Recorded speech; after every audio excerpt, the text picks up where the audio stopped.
Saudara-saudara yang dikasihi oleh Tuhan, selamat pagi, salam sejahtera bagi kita sekalian. Bersyukur bahwa pagi hari ini kita boleh dikumpulkan, boleh dihadirkan untuk mendengarkan akan firman Tuhan melalui santapan rohani edisi Rabu 28 Agustus 2024.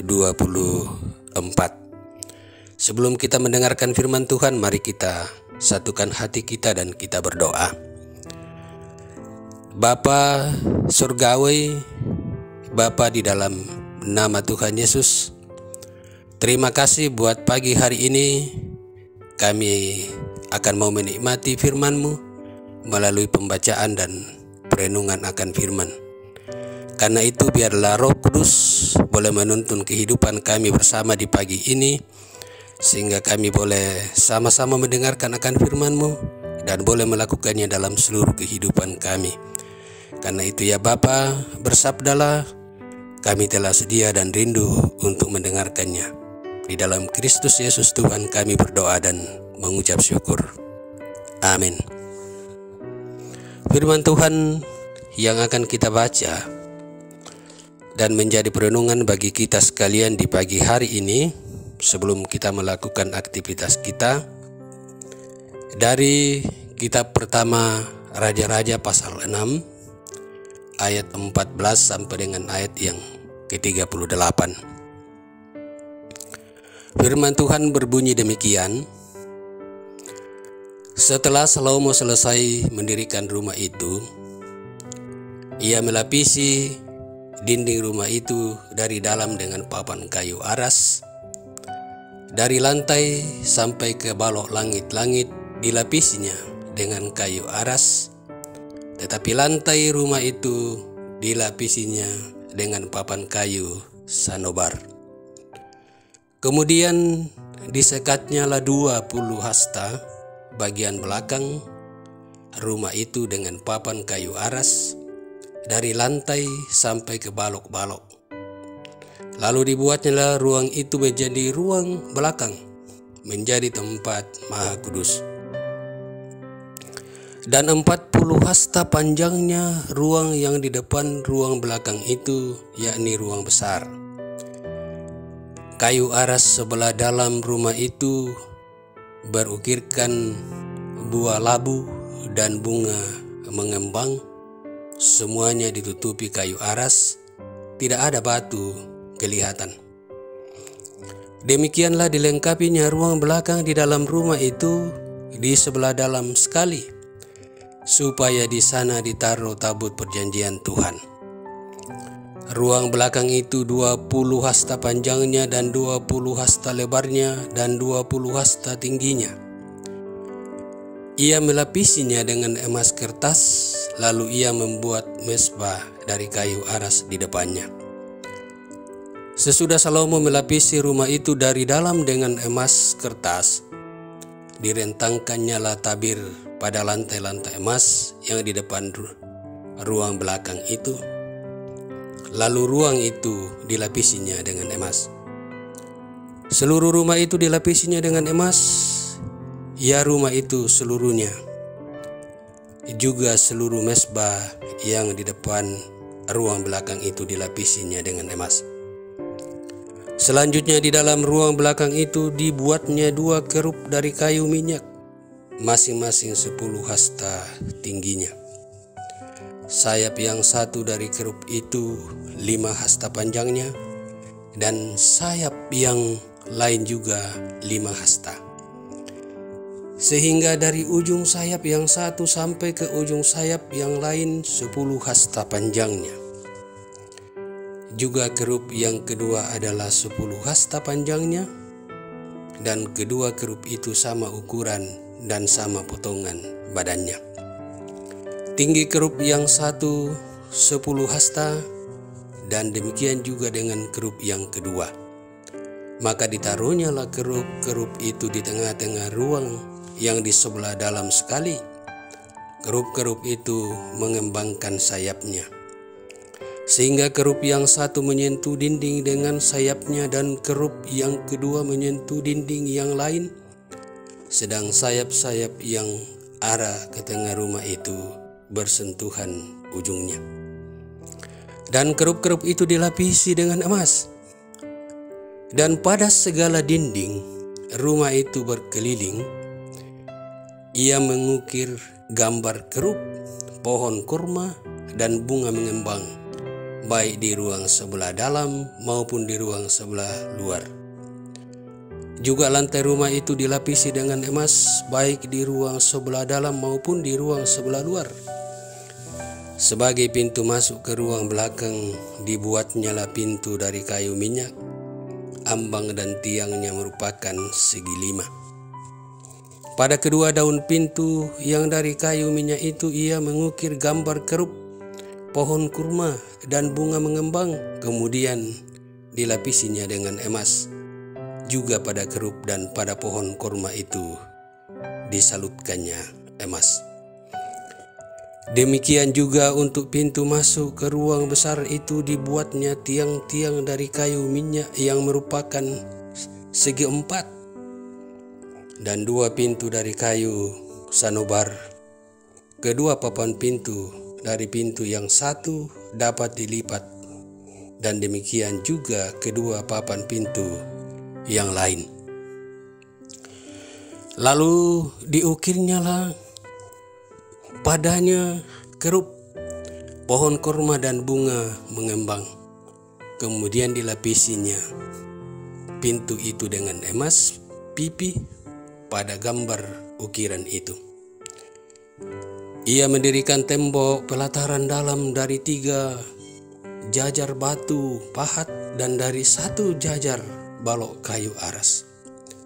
Dalam tahun yang keempat, dalam bulan Siu, diletakkanlah dasar rumah Tuhan. Dan dalam tahun yang ke-11, dalam bulan Bul, yaitu bulan ke-8, selesailah rumah itu dengan segala bagian-bagiannya dan sesuai dengan segala rancangannya. Jadi 7 tahun lamanya ia mendirikan rumah itu. Demikian firman Tuhan. Setiap orang yang mendengarkan firman Tuhan dan melakukan dalam seluruh kehidupannya adalah orang yang berbahagia di hadapan Tuhan.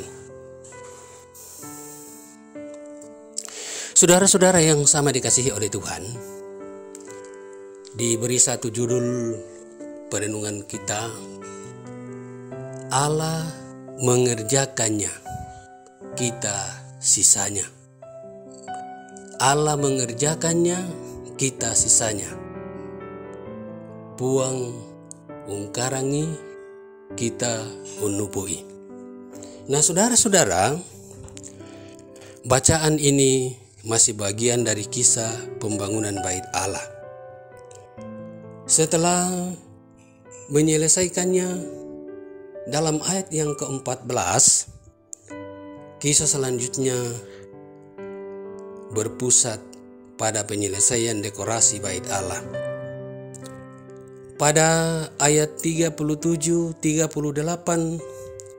kita mendapatkan informasi durasi pengerjaan bangunan tersebut, yakni 7 tahun lamanya.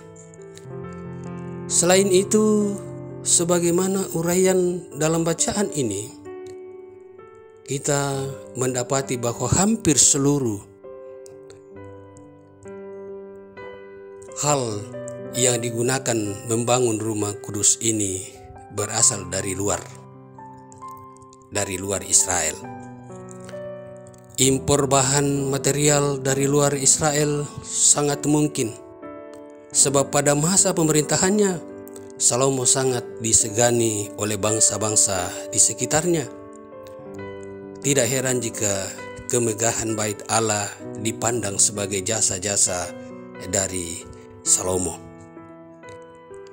Renungan ini saudara-saudara berfokus pada ayat yang ke-14 yang menukas bahwa Salomo telah menyelesaikan bait Allah.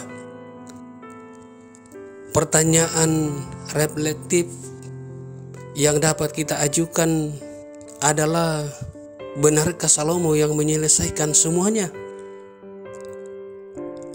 Dalam menjelaskan kehidupan kita, saudara-saudara, banyak pengkhotbah yang mengilustrasikan usaha kita dengan telapak tangan yang mengepal sebagai usaha kita, dan bagian yang tidak tergapai adalah urusan Allah. Pendeknya, kita hanya perlu mengusahakannya semaksimal mungkin. Sisanya Allah yang menyelesaikan. Ilustrasi semacam ini terkesan bahwa Allah yang bertugas mengerjakan sisa-sisa dari usaha kita. Karena itu, ajaran semacam ini sangat berbahaya bila mana dikembangkan. Sebab seolah-olah tokoh utama dari semua hal yang kita kerjakan adalah kita sendiri. Padahal semegah, sebesar, atau mungkin sekecil, sesederhana apapun yang kita kerjakan, Allah lah yang berperkara di dalamnya.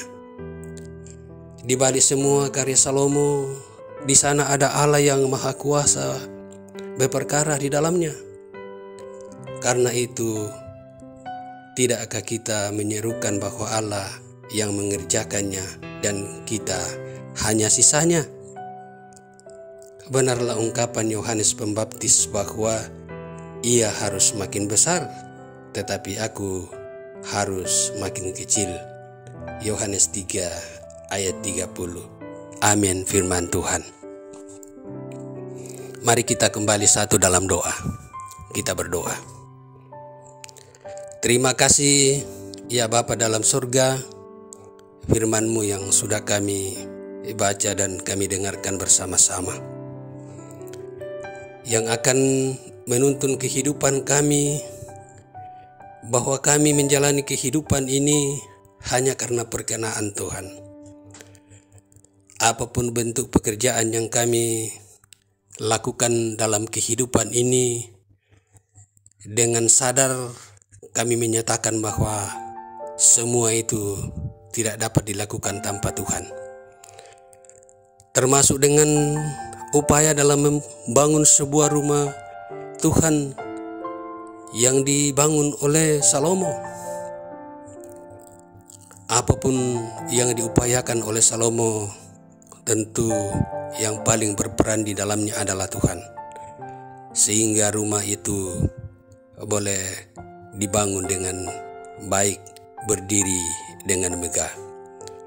Dan terima kasih ya Bapa dalam surga, untuk kami boleh memahami firman ini dan kami boleh jadikan seluruh pegangan hidup kami, bahwa dalam menjalani kehidupan ini Tuhan yang memberi petunjuk untuk dapat melakukan sesuatu pekerjaan. Terima kasih ya Bapa dalam surga. Bersama dengan saudara-saudara kami yang mendengarkan firman-Mu pada pagi hari ini, Kau senantiasa berkati mereka semua, memberkati dalam keluarga mereka masing-masing, pekerjaan mereka masing-masing, sehingga semua yang dikerjakan ini semuanya mengandalkan Tuhan, bukan mengandalkan kekuatan, kepintaran dari pihak manusia. Tetapi setiap orang atau setiap anak-anak Tuhan senantiasa mengandalkan kuasa Tuhan dalam melakukan berbagai aktivitasnya. Siapapun kami yang mendengar firman-Mu pada pagi hari ini, kami akan mau melakukan aktivitas kami sepanjang hari ini. Karena itu tuntun dan peliharakan kami bersama Bapa. Kami boleh melakukan semuanya itu untuk kemuliaan Tuhan. Anak-anak kami dalam mencari pekerjaan, mencari pendidikan, mencari pasangan hidup, Tuhan berkati mereka. Janganlah kehendak mereka yang jadi, tetapi kehendak Tuhan yang terjadi. Demikian juga dengan setiap keluarga, anak-anak Tuhan yang mau melakukan pekerjaan sepanjang hari ini, Tuhan akan memberkatinya. Saudara-saudara kami yang dalam kelemahan, baik yang ada mendapatkan perawatan di rumah sakit, maupun juga yang sementara berada di rumah menantikan kesembuhan yang datangnya daripada Tuhan. Berkati semuanya itu ya Bapa. Bahkan saudara-saudara kami, teman-teman sekerja di dalam ladang Tuhan, dalam tugas keseharian mereka, pekerjaan mereka, keluarga mereka, pelayanan mereka, ke dalam tangan Tuhan kami serahkan semuanya. Sebagai anak-anak Tuhan yang senantiasa bersyukur dalam kehidupan ini, kami mau berdoa untuk bangsa dan negara kami. Biarlah di dalamnya tetap aman, dan pemerintah-pemerintah yang ada dapat memerintah dengan takut kepada Tuhan. Terima kasih Bapa dalam surga. Seluruh hidup dan kehidupan kami sepanjang hari ini kami percayakan ke dalam tangan Tuhan. Kami bawa di dalam nama Tuhan Yesus, yang itulah Tuhan dan Juru Selamat. Kami berdoa kepadamu. Amin. Saudara yang kekasih dalam Tuhan, demikianlah firman Tuhan pada pagi hari ini. Tuhan dimuliakan. Selamat beraktivitas. Amin.